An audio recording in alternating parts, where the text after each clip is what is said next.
morning, guys. It's time to start hardening off my vegetables for the winter garden, or the fall winter garden. Over here I have cauliflower and broccoli. This is broccoli only. This is not as big as this. This has had a fan on it a lot more, so I'm thinking them coming out here might do it some good. This is romaine lettuce. This is either dill or cilantro. It says cilantro on it, but it looks like dill to me. So I'm wondering if my cilantro seeds weren't in the wrong package. I have a little spinach here, broccoli, and onions that I'm going to winter over. These are Walla Wallas. They do pretty darn good here in Tennessee. I haven't had one problem with them, even though we're a southern state. They are grown in Oregon and Washington mostly. So happy that they're doing good here, because it's something that we missed when we moved here from Oregon, is that we used to get Walla Wallas all the time, and they were just a favorite of the family. They're a nice sweet onion, but they don't store well. So I have to store them in a refrigerator, or I freeze them because they're a sweet onion. Sweet onions don't store well. So I'm very happy with how these are growing. I've learned just over the last year how to start them from seed. And the trick is literally giving them nitrogen food every week. And I've been doing that with all of my broccoli and cauliflower and stuff like that. And it seems to be the trick with most starts. I was always afraid to give them lots of food. I only give a capful in about 24 ounces of water of Captain Jack's indoor-outdoor food. I'll show you the bottle in just a minute, and maybe I can leave you guys a link for below. I need to order some myself. So I water every day. I have a fan on them. The fan really seems to help with the structure of the plant very well.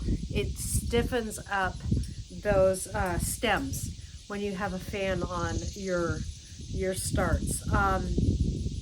These start to really taking off, and so it's time to harden them off and get them out in the garden. I'm a little bit behind schedule, but I'm not too worried about it, because we can grow most of these things almost until January. And so they will take a little longer, but I'm not too worried. And the onions will overwinter. So it just gives me something to do during the winter, where I'm still outside enjoying the sun, getting that vitamin D, and also enjoying some major food. There's not as many weeds or pest pressure during the winter. So I love the winter and the fall. So I really enjoy growing fall crops. And now that I can add onions, and we can have, we usually run out of onions early spring, and that's when we're into our frozen variety that I have in the fridge. I always grow red onions. For now on, the only ones that we really like eating really are the reds and the Walla Wallas. And now that I know how to grow those from seed, I don't have to grow as many reds, because I would usually buy a bundle, which the problem with the bundles that you can get, they are a lot easier to grow from, but they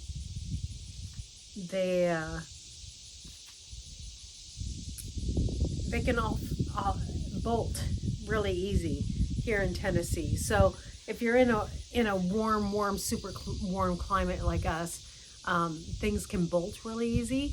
And so we have to really watch that.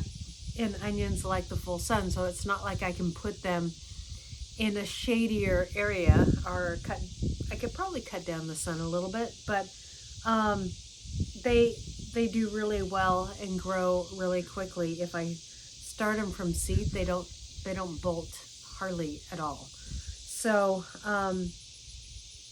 plus I save a lot of money buying seeds, and I store my onion seeds in the freezer because they do not last long at all. And I have to order my Walla Wallas online. One of the things that I've learned about onion seeds is that you really have to put them in a starter soil.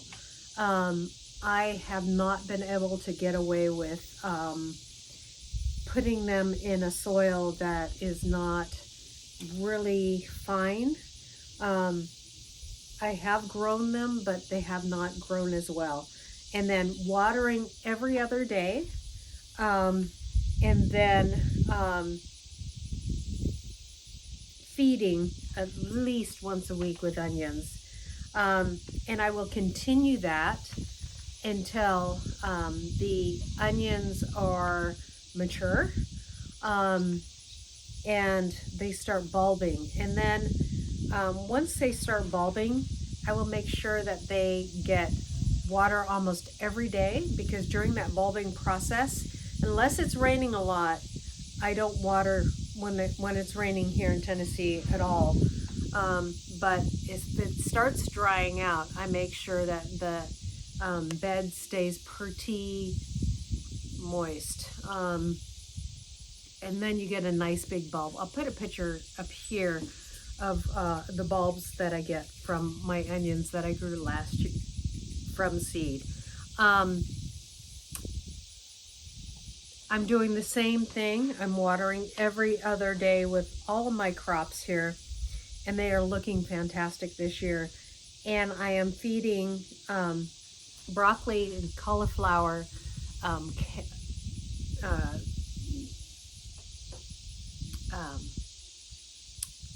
spinach, not so much, cilantro, not so much, but I am watering the cilantro every other day, but not as much as anything else. And romaine lettuce, I do feed once a week, and I will continue that in the garden beds. I will grow the broccoli and cauliflower next to each other. I will grow the romaine lettuce and the spinach by themselves. This will go, the cilantro will go in the herb garden, and the onions will be by themselves, because the onions are going to want a lot more nitrogen once they get in the ground than the broccoli. The broccoli, once it's in the ground, I will start feeding it a nitrogen food, aka I use duck water for everything, because it's mostly nitrogen, or a large percentage it has nitrogen, but duck water also carries potassium and magnesium in it. So that's what I feed all of these vegetables with. Now when I use it on the lettuce and other things that don't like a lot of nitrogen, I just water that down. And then sometimes I will add a little bone meal. I do prep the beds when I'm prepping the beds for onions and broccoli and cauliflower and things like that. I do add bone meal, or I do often rely on, if I can't afford bone meal, when I compost, I make sure that there's bones in the beds in my compost, and those break down. And so those have been breaking down over the years in my beds as well. So that is what we're doing. So what we're going to do here is that every day we are going to put these out. Today is the first day. It's going to be a hot day, so they'll be out for 20 minutes. I will increase that by 10 minutes a day until they overnight outside. And I do like, so I slowly increase it like the first 3 days, and then the last 2 days, I do the whole day. I do make sure that when they're outside, they do have some water. When I put these in the landscape or in the raised beds, they will have water too. And their beds will be amended and ready for them to go. I've already done some of that work. I've added chicken bedding to my area that I'm going to put the broccoli and the cauliflower. I'll do the same with the other areas. I still have to prepare the bed for the onions. I have to prepare the beds for the lettuce and the herbs. I also am going to put out carrots and get the beds prepared for that. Now the beds for that are going to need a lot of bone meal and and potassium for those. So I will make sure that they have what they need. I will also put down a starter fertilizer when I put those seeds in the ground, and I will probably lift up my compost a little bit and grab some compost to prepare those areas where the carrots are going to go, so that they get all the nutrients that they need, because I'm probably not going to buy anything for that. I'm just going to take from what I already have. So anyway, thank you guys. God bless you, and we'll see you next time here on Hedgehog's Homestead. Bye.